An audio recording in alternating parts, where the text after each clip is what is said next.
السلام علیکم ورحمۃ اللہ وبرکاتہ. میرا نام ہے برزہ افتخار اور آپ دیکھ رہے ہیں روزانہ قرآنی ہدایت 5 منٹ قرآن سیریز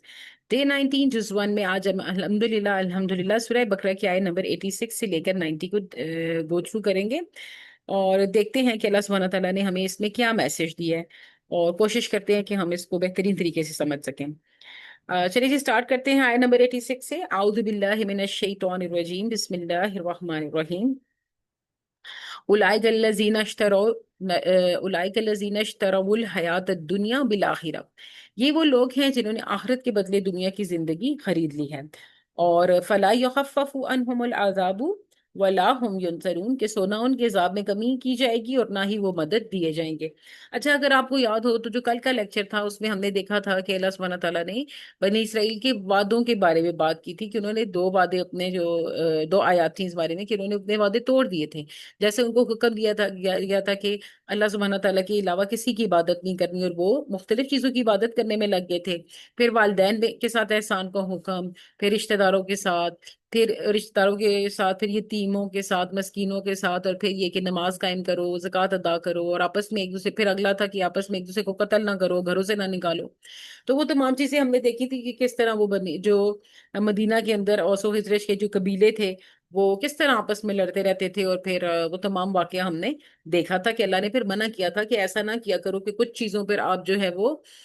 مفہوم اس کا یہی ہے کہ کچھ چیزوں پہ اللہ کتاب پہ آپ، کچھ کتاب کے حصے پہ آپ یقین رکھتے ہیں اور کچھ کتاب کے حصے پہ آپ یقین نہیں رکھتے. تو اسی کو کنٹینیو کیا جا رہا ہے کہ وہ لوگ جنہوں نے اپنے یعنی کہ عہد توڑے تھے، ٹھیک ہے نا، جو لاسٹ لیکچر میں ہم نے عہد کے بارے میں بات کی تھی، جنہوں نے وہ عہد توڑے تھے وہ لوگ یہ وہ لوگ ہیں جنہوں نے آخرت کے بدلے دنیا کی زندگی خرید لی ہے. یعنی کہ دیکھیں دنیا کی زندگی میں یہی ہے نا کہ اگر آپ کوئی بھی اچھا کام کرتے ہیں اور آپ کو یہ پتا ہے کہ آخرت نہیں آنی اور آپ کو ان چیزوں کا نہ ثواب ملے گا اور نہ آپ کو ان گناہوں کا کوئی سزا ملے گی، تو پھر تو آپ نے جو کچھ کیا اس کا بدلہ آپ کو دنیا میں ہی مل جاتا ہے. اور ان کے عذاب میں کمی کی جائے گی. نہ ان کے عذاب میں کمی کی جائے گی اور نہ ہی وہ مدد دیے جائیں گے. یعنی کہ اللہ سبحانہ تعالیٰ نے ان کے بارے میں یہ کہا ہے کہ مفہوم یہ ہے کہ جنہوں نے آخرت کے بدلے دنیا کی زندگی خرید لی ہے تو جو ملنا ہے ان کو وہ دنیا میں مل جائے گا. اور عین ممکن ہے کہ ان کو دنیا میں بھی رسوائی ملے اور آخرت میں بھی ان کی کے لیے وہ ذلت کا معاملہ ہو. یہ جو دنیا میں آپ کو زندگی کا حصہ بتا رہی ہوں نا، یہ ہے کہ جیسے کچھ کرسچنز ہیں یا کوئی بھی، میں نام مینشن نہیں کرتی کسی ریلیجن کا، لیکن آپ کو دیکھیں کہ یہ لوگ بھی تو ظاہر نیک کام کرتے ہی ہیں نا. جیسے چیریٹی دیتے ہیں یا یہ تمام کرتے ہیں، تو ان کی چیریٹی وغیرہ کہاں جائے گی، اس کا کیا حساب ہوگا؟ تو یہی ہے کہ اللہ سبحانہ تعالیٰ ان کو دنیا میں ہی بہت کچھ دے دیں گے. ان کے لیے آخرت کا حساب جو ہے وہ آخرت میں ان کو حساب دینا ہی پڑے گا.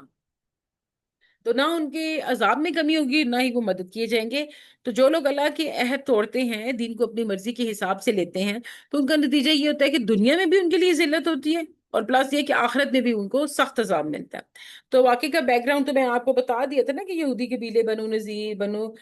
قریظہ اور یہ جو ہے وہ اوس و خزرج کے جو قبیلے تھے آپس میں جو ہے وہ دین کے معاملے میں جو احکام تھے وہ توڑ دیتے تھے اور اپنی مرضی سے دین کو فالو کرتے تھے. اور پھر یہی تھا کہ آخر میں ان کو مدینہ والوں نے وہاں سے نکال دیا تھا اور وہ رسوا ہو گئے تھے. وَلَقَدْ آتَيْنَا مُوسَى الْكِتَابَ وَقَفَّيْنَا مِن بَعْدِهِ بِالرُّسُلِ کہ اور بلا شبہ ہم نے یقیناً موسیٰ کو کتاب دی اور اس کے بعد ہم نے پے در پے بہت سے رسول بھیجے. وَآتَيْنَا عِيسَى ابْنَ مَرْيَمَ الْبَيِّنَاتِ وَأَيَّدْنَاهُ بِرُوحِ الْقُدُسِ. اور ہم نے عیسیٰ ابن مریم کو روشن نشانیاں دی اور روح پاک سے اس کی مدد کی. تو کیا جب کبھی تمہارے پاس کوئی رسول اس چیز کو ساتھ آیا جو تمہارے دل نہیں چاہتے تھے، اس کے بھی کیا ہے، أَفَكُلَّمَا جَاءَكُمْ رَسُولٌ بِمَا لَا تَهْوَىٰ أَنفُسُكُمْ اسْتَكْبَرْتُمْ کہ تم نے تکبر کیا، چنانچہ کسی گروہ کو تم نے جھٹلایا. وَفَرِيقًا كَذَّبْتُمْ یعنی کہ کسی گروہ کو جھٹلایا. وَفَرِيقًا تَقْتُلُونَ اور تم نے کسی کو قتل کر دیا. آپ دیکھیں کہ یہاں پر کیا کہا جا رہا ہے کہ بلا شبہ ہم نے یقیناً موسیٰ کو کتاب دی. اور جو کتاب موسیٰ کو دی گئی تھی، یعنی حضرت موسیٰ علیہ السلام کو جو کتاب دی گئی تھی تورات، اور وہ تو تورات تو خود جو ہے وہ یہ کہتی ہے کہ آخری نبی آئیں گے. اور وہ یہودی جگہ جگہ یہ بات کے مشرکین کو یہ بولتے تھے کہ ہمارا نبی آئے گا اور ہم اس سے مل کر تم لوگوں کو ہرائیں گے. تو وہ تو انتظار میں تھے کہ کب نبی آئیں گے. جب نبی رسول اللہ صلی اللہ علیہ وسلم تشریف لائے تھے تو وہ صرف اس وجہ سے، حسد اور بغض کی وجہ سے ان پر ایمان نہیں لا رہے تھے کیونکہ وہ ان کے اپنے قبیلے میں سے نہیں تھے. صرف یہ ان کو ایک حسد تھا. تو اس کے بعد بھی رسول اللہ سبحانہ تعالیٰ نے مختلف رسول بھیجے اور اپنے عیسیٰ ابن مریم کو جو ہے وہ روشن نشانیاں دی تھی، یعنی حضرت عیسیٰ علیہ السلام کو کافی سارے معجزات ادا کیے تھے۔ تو پھر بھی اس کے باوجود بھی کیا ہوا کہ انہوں نے کیا کیا تھا، انہوں نے تو رسولوں کو بھی جھٹلایا اور کچھ کو قتل بھی کر دیا، اور کچھ رسولوں کو تو یہ تھا کہ ان کی کچھ باتوں کو مانتے تھے اور کچھ کو نہیں مانتے تھے۔ آپ نے بنی اسرائیل کے واقعے میں بھی پیچھے دیکھا تھا نا کہ جب وہ حضرت عیسیٰ علیہ السلام سے کہتے تھے کہ اپنے رب سے کہو کہ اب ہم نے یہ کھانا کھانا ہے تو ہمیں اس طرح کی چیزیں دیں، یا اپنے رب سے کہو کہ اب ہمیں جو ہے وہ دھوپ لگ رہی ہے تو ہم پہ سایہ کر دے۔ تو وہ طرح طرح کی چیزیں، یعنی کہ آپ خود دیکھیں کہ ان سے دعا بھی کرواتے تھے، ان کو پتا تھا اللہ ایک ہے، اور جو یہ سب تمام چیزیں، کیونکہ قرآن خود تصدیق کر رہی ہے کہ تورات ایک سچی کتاب ہے، تو اس کے باوجود وہ تکبر کرتے تھے اور جو جو ہے وہ کچھ کو جھٹلا دیا رسولوں کو اور کچھ کو قتل کر دیا۔ وقالوا قلوبنا غلف، غلف، اب آپ دیکھیں کہ وہ کہتے ہیں کہ انہوں نے کہا کہ ہمارے دل میں غلاف ہے، دل کے اوپر غلاف چڑھے، یعنی جس طرح کسی چیز کے اوپر کور ہوگا تو ظاہری بات ہے اندر والی چیز محفوظ ہو جائے گی نا، تو ان کے معاملے میں یہ ہے کہ ہمارے دل کے اوپر غلاف ہیں، یعنی کہ ہمیں جو باتیں آپ بتا رہے ہیں نصیحت وغیرہ یہ ہمیں سمجھ نہیں آتی، کیونکہ ہمارا دل تو کورڈ ہے کسی چیز سے۔ بل لعنہم اللہ بکفرہم فقلیلا، بلکہ اللہ تعالیٰ نے کیا کیا کہ بلکہ اللہ تعالیٰ نے ان کے کفر کی وجہ سے ان پر لعنت کی، لہٰذا کم ہی ہے ما یؤمنون جن پر وہ ایمان لاتے ہیں۔ تو یہاں پر آپ دیکھیں کہ انہوں نے کہا کہ ہمارے دل غلاف میں ہیں، اب وہ تو یہ سمجھ رہے تھے کہ ہمارے دلوں کے اوپر غلاف ہے، لیکن ایسا نہیں ہے، اللہ نے ان کے کفر کی وجہ سے ان پر لعنت فرمائی، یعنی اللہ نے ان کے دلوں کے اوپر مہر لگا دی تھی، وہ چاہ کر بھی ایمان نہیں لا سکتے تھے، کیونکہ جو کچھ وہ کر چکے تھے وہ اللہ کی ناراضگی کا سبب بن چکا تھا۔ اللہ نے ان پر کیا کیا، کیونکہ کفر کی وجہ سے ان پر لعنت کی۔ لعنت کا کیا، لعنت سے کیا مراد ہوتا ہے کہ اللہ سبحانہ تعالیٰ اپنی رحمت سے ان کو دور کر دیتے ہیں، تو لعنت کی لہٰذا یعنی اللہ کی رحمت سے وہ دور ہو گئے، تو جس پر وہ ایمان لاتے تھے یا جس پر وہ ایمان لاتے ہیں، اب اللہ تعالیٰ نے کیا کیا کہ ان کے دلوں کے اوپر غلاف، یہ تو یہ کہتے ہیں کہ ہمارے دلوں پر غلاف ہے، ہمیں نصیحت نہیں سمجھ آتی، لیکن در حقیقت اللہ ہی نے ان کے دلوں پر مہر لگا دی تھی۔ تو آپ اس میں دیکھیں اگلی آیت ہے فَلَمَّا جَاءَهُمْ كِتَابٌ مِّنْ عِندِ اللَّهِ مُصَدِّقٌ لِّمَا مَعَهُمْ، اور جب اللہ تعالیٰ کی طرف سے ان کے پاس ایک کتاب آ گئی جو اس کی تصدیق کرنے والی ہے، یعنی اللہ کی طرف سے کون سی کتاب آئی؟ قرآن، جو تورات کی تصدیق کرتی ہے۔ وَكَانُوا مِن قَبْلُ، جو ان کے پاس ہے، حالانکہ وہ يَسْتَفْتِحُونَ عَلَى الَّذِينَ كَفَرُوا، اس سے پہلے کافروں پر فتح مانگا کرتے تھے۔ فَلَمَّا جَاءَهُم مَّا عَرَفُوا كَفَرُوا بِهِ، پھر جب وہ چیز ان کے پاس آ گئی جسے انہوں نے پہچان لیا تو انہوں نے اس کے ساتھ کفر کیا۔ فَلَعْنَةُ اللَّهِ عَلَى الْكَافِرِينَ، کفر کرنے والوں پر اللہ تعالیٰ کی لعنت ہے۔ میں نے تھوڑی دیر پہلے بھی آپ کو ایکسپلین کیا تھا کہ خود تو وہ انتظار کر رہے تھے کافروں کے حساب سے، یعنی مشرکین کو یہ کہتے تھے کہ ہمارا نبی آئے گا اور ہم اس سے مل کر تم لوگوں کو ہرائیں گے، فتح حاصل کر لیں گے، تو نہ ایمان لانے کی وجہ کیا تھی کہ وہ اس کے قبیلے میں سے نہیں تھے۔ بئس ما اشتروا به انفسهم ان يكفروا بما انزل الله بغيا ان ينزل الله من فضله، اور من یشاء من فضله على من یشاء من عباده، ایک منٹ چلیں پلیز،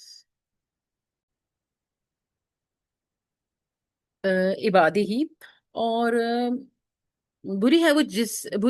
وہ جس کے بدلے میں انہوں نے اپنے آپ کو بیچ ڈالا کہ وہ انکار کر دیں اس کا جو اللہ تعالیٰ نے نازل کیا، اس ضد کی وجہ سے کہ اللہ تعالیٰ اپنا کچھ فضل اپنے بندوں میں سے جس پر چاہتا ہے نازل کرتا ہے۔ میں آپ کو بھی ایکسپلین کرتی ہوں کہ کس کی بات ہو رہی ہے۔ فَبَاءُوا بِغَضَبٍ عَلَىٰ غَضَبٍ، پھر وہ غضب پر غضب لے کر لوٹے، وَلِلْكَافِرِينَ عَذَابٌ مُهِينٌ، اور کافروں کے لیے توہین امیز عذاب ہے۔ آپ دیکھیں کہ یہاں پر ہمیں یہ بات پتہ ہے، میں نے ابھی آپ کو تھوڑی دیر پہلے ہی بات بتائی تھی کہ ان جو بنی اسرائیل کے جو یہودی تھے ان کا سب سے بڑا مسئلہ یہ تھا کہ انتظار تو یہ کر رہے تھے کہ کوئی نبی آئے اور ہم فتح حاصل کریں مشرکین پر، کافروں پر، عربیوں پر، لیکن سوری یہ کیا سے کہتے ہیں مشرکین پر، لیکن ہوا کیا تھا کہ ان کو، کیونکہ وہ ان کے قبیلے سے نہیں تھے، ان کو یہ حسد تھا، تو اس حسد کی وجہ سے انہوں نے اپنے آپ کو جو ہے وہ گمراہی میں ڈال لیا تھا، وہ ان کی ضد تھی نا، ان کی ضد تھی۔ تو اللہ تعالیٰ تو جس پر چاہے فضل کرتا ہے، تو اللہ تعالیٰ اگر جو ہے وہ اللہ سبحانہ تعالیٰ نے اگر فضل کیا ہے اس قبیلے پر جس پر رسول اللہ صلی اللہ علیہ وسلم جس قبیلے میں آئے، بنی اسماعیل کے قبیلے میں آئے، تو اس میں جو ہے وہ اتنے ریگریٹ والی کون سی بات تھی؟ ٹھیک ہے، تو بنی اسرائیل کو یہ تکلیف تھی کہ کیوں ہمارے قبیلے میں نہیں آئے، تو یہ چیز ان کو بری لگ رہی تھی۔ تو اللہ تعالیٰ جس پہ چاہے فضل کرتا ہے، یعنی ان کے قبیلے پہ اگر فضل کر رہا ہے تو اس میں کوئی بری بات نہیں ہے، کیونکہ یہ اللہ کی قدرت ہے، اللہ تعالیٰ جس پر چاہے فضل کر سکتا ہے اپنے بندوں پر، اور جس پہ چاہے فضل نہ کرے۔ تو پھر چونکہ یہ جو ضد تھی، یہ جو غصہ تھا، یہ جو حسد تھا، اس کی وجہ سے وہ جو انکار بھی کیا انہوں نے، اور پھر جو انہوں نے گمراہی، جو کہتے ہیں نا کہ انہوں نے ہدایت کے بدلے گمراہی خرید لی تھی، کتابوں پہ کچھ حصے پہ ایمان لائے، کچھ پہ نہیں لائے، پھر انہوں نے انبیاء کو قتل کیا، اور وہ جو تمام باتیں تھی، جتنے معجزات دیکھے، معجزات دیکھ کے انہوں نے انکار کیا، تو وہ تمام چیزوں کی وجہ سے کیا ہوا کہ غضب پر غضب لے کر لوٹے، کہاں لوٹے؟ اللہ کی طرف۔ اور جب اللہ سبحانہ تعالیٰ کی طرف وہ لوٹ جائیں گے، وہاں پر جب جائیں گے تو ان کے لیے یہاں پر کیا ہے؟ وہاں پر ان کے لیے ایک بہت بڑا عذاب ہے، جسے ہم کیا کہتے ہیں؟ جہنم۔ تو آج کی اگر آپ یہ دیکھیں، جو ہماری یہ آیات تھی، ان کا ایک تو دیکھیں ہمیں یہ سبق ملتا ہے کہ اللہ سبحانہ تعالیٰ نے جو بھی ہم قرآن کے ذریعے جو ہے وہ نازل کیے، ان میں سے جتنی بھی تعلیمات ہیں ان کو ایز اٹ از قبول کرنا ہے۔ کوئی ہیلو حجت نہیں ہے، اور کوئی یہ نہیں ہے کہ کچھ بات ہم مانیں اور کچھ بات ہم نہ مانیں۔ اور دوسری بات یہ ہے کہ ایک بار اگر کوئی حکم آ گیا تو بس اس کو مان لینا چاہیے، اس پہ ضد نہیں کرنی چاہیے کہ یہ کیوں آیا، کیسے آیا، اس کی کیا وجہ ہے۔ آپ یقین کریں کہ جب بھی آپ اسلام کو بہت ان ڈیپتھ بہت ہی ان ڈیپتھ پڑھتے ہیں، بہت ڈیٹیل سے پڑھتے ہیں، تو آپ کو یہ لگتا ہے، لوگ کہتے ہیں نا کہ اسلام میں جو ہے عورت آزاد نہیں ہے، عورت پتہ نہیں کیا ہے۔ آپ یقین کریں کہ جب آپ اس کو واقعی پڑھتے ہیں نا، امپلیمنٹیشن کی میں بات نہیں کر رہی، کس ملک میں وہ کیسا امپلیمنٹ ہو رہا ہے، کیسا نہیں ہو رہا، لیکن اگر آپ ٹریولی جو اسلام جو ہمیں تعلیمات دے رہا ہے اس کو آپ دیکھیں، تو عورت تو بالکل ایسے ہے جیسے ملکہ ہے، ٹھیک ہے، نہ گھر سے باہر نکلے، نہ کام کرے۔ میں یہ نہیں کہہ رہی کہ منع کیا گیا ہے، آپ جا سکتے ہیں، باہر کام کر سکتے ہیں ضرورت کے تحت، لیکن ہر چیز اس کو گھر میں پرووائڈ کیجیے، کیونکہ وہ صنف نازک ہے، کیونکہ وہ اتنا بوجھ جتنا مرد گھر کا یا قبیلے کا اٹھانے کا برداشت کر سکتا ہے، اتنا عورت نہیں برداشت کر سکتی۔ پلس اس نے بچوں کی پرورش کرنی ہے، پلس اس نے اور بہت کچھ دیکھتے ہیں۔ تو وہ لوگ جو ویسٹ میں گئے ہوئے ہیں، جو 9 to 5 جابس بھی کر رہے ہیں، یورپین کنٹریز میں جو 9 to 5 جاب بھی کر رہے ہیں، بچوں کو بھی دیکھ رہے ہیں، یہ بھی کر، تو دنیا زندگی ان کی نا ایک مشین سی بن جاتی ہے۔ تو اللہ نے تو اتنا بہترین نظام بنایا عورت کے لیے، گھر میں صرف عبادت کرتی ہے، اپنے گھر والوں کے لیے کھانا بناتی ہے۔ تو ہم جتنی ریلیکسیشن اللہ سبحانہ تعالیٰ نے اسلام میں عورت کو دی ہے، اتنی کسی کو بھی نہیں دی۔ پھر آپ اس کا مقام دیکھیں کہ مرد کو کہا گیا ہے کہ عورت کے معاملے میں اللہ سے ڈرو، یعنی اسے کتنے احکام ہے، پھر ماں ہے تو اس کا کیا رتبہ ہے، بیوی ہے تو اس کا کیا رتبہ ہے۔ تو یہ اتنی خوبصورت چیز ہے۔ تو خیر وہ تو ایک الگ بات ہے، لیکن آپ اس میں بھی دیکھیں کہ جہاں پر ہے کہ کوئی بھی حکم ہے، کوئی بھی حکم ہے جو اللہ نے دیا ہے، آپ دیکھیں کہ اس کے پیچھے کوئی نہ کوئی لاجک ہے۔ جب آپ اس کی ڈیپتھ میں جائیں گے تو آپ کہیں گے سبحان اللہ، یہ کتنی خوبصورت چیز ہے جو اسلام نے ہمیں دی ہے۔ اور اسلام کا ہر حکم، میں تو کہتی ہوں، ایک تحفہ ہے ہمارے لیے۔ ہر اس کی جو چیز ہے، ہمیں کیا ہی مل رہا ہے؟ ہمیں یہی حکم مل رہا ہے نا کہ ہم ظلم نہ کریں، ہم کسی کا حق نہ ماریں، ہم جو ہے وہ لوگوں کے ساتھ شفقت سے پیش آئیں۔ تو تمام معاشرتی چیزیں ہیں نا، یہ سب تو آپ کو ہر معاشرہ یہی کہے گا۔ چلے جی، اب اللہ سبحانہ تعالیٰ سے دعا کریں کہ اللہ سبحانہ تعالیٰ ہمیں ان لوگوں میں سے بنائے جو قرآن کے تمام چیزوں کو ماننے والا ہو، جو کسی چیز پہ ضد اور بحث نہ کرے، اور اللہ ہمارے دلوں میں اپنی اصلی جو اللہ سبحانہ تعالیٰ نے جو بھی قرآن کے تھرو جو بھی ہمارے اندر ہمیں نالج ڈلیور کرنا چاہیے ہے، ہمیں اللہ سبحانہ تعالیٰ وہ ساری کی ساری ہمارے دلوں میں ایک اچھے طریقے کے ساتھ ڈالے، اور ہمیں اس قابل بنائے کہ ہم اس پر عمل کر سکیں۔ چلے کہ کل کے لیکچر میں ملیں گے، کل ہم پڑھیں گے انشاءاللہ،